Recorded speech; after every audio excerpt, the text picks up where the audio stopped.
From NBC News, this is Today with Matt Lauer and Meredith Vieira. Live from Studio 1A in Rockefeller Plaza.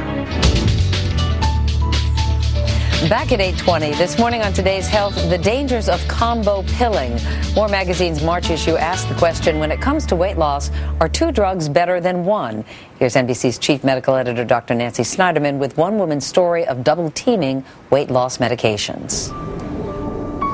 For Jennifer Sibley, battling her weight has been a lifelong struggle.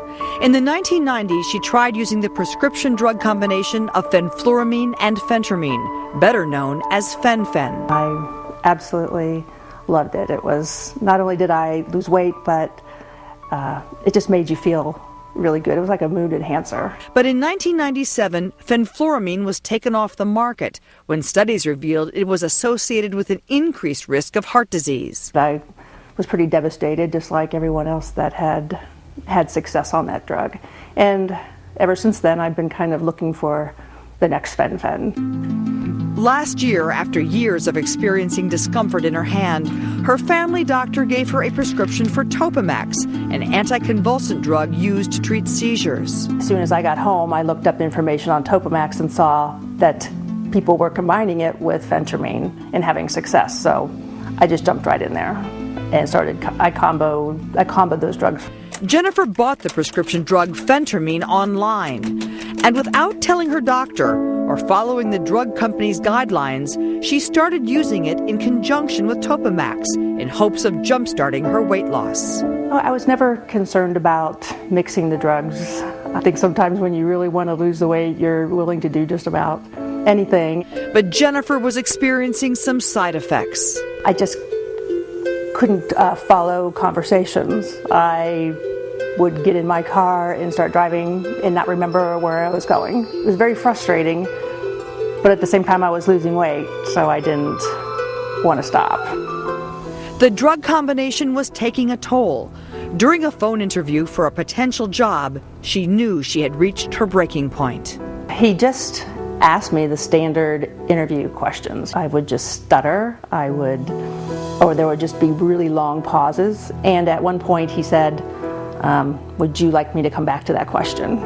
And that's when I just knew that I had blown it. What's actually happening is that medicines that are not intended for weight loss are being used in combination for weight loss. So it's very clear that you've got to use the right medications together. For Jennifer, it was a sobering experience.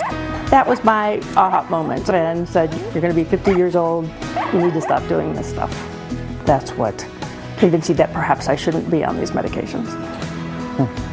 Dr. Nancy Snyderman is here along with Lesley, Jane Seymour, editor-in-chief of More Magazine. Ladies, good morning to both of you. Good morning. Dr. Nancy, I want to point out in the beginning that it is fairly common to combine drugs for weight loss, and it is legal.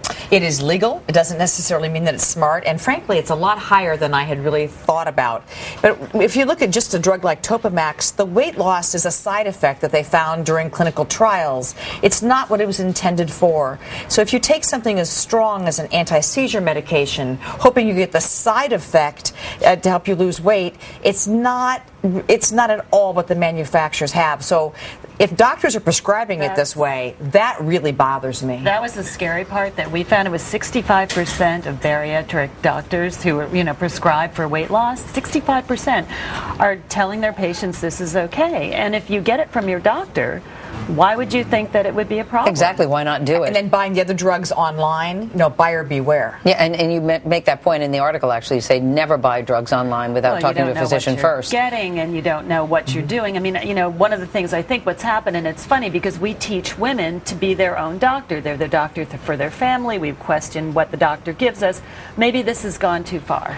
Yeah, it's really kitchen pharmacy. And at this point, and I suspect a lot of women aren't telling their physicians about the other medications. Like Jennifer. Yeah, right. so, I mean, you sort of dupe your physician in, and then you're doing your own kitchen pharmacy, and that's just downright dumb. We talked to the Pharmaceutical Research and Manufacturers of America, the organization that oversees drug companies. Right. Their representative told us, there's a quote now, when medications are used properly, they can extend and enhance patients' lives, but when medicines are misused and abused, they can lead to dangerous consequences, which was was the case with Jennifer. She had these side effects. Right. Yeah, Pharma's right. Exactly. I mean, medications are meant to be used as prescribed.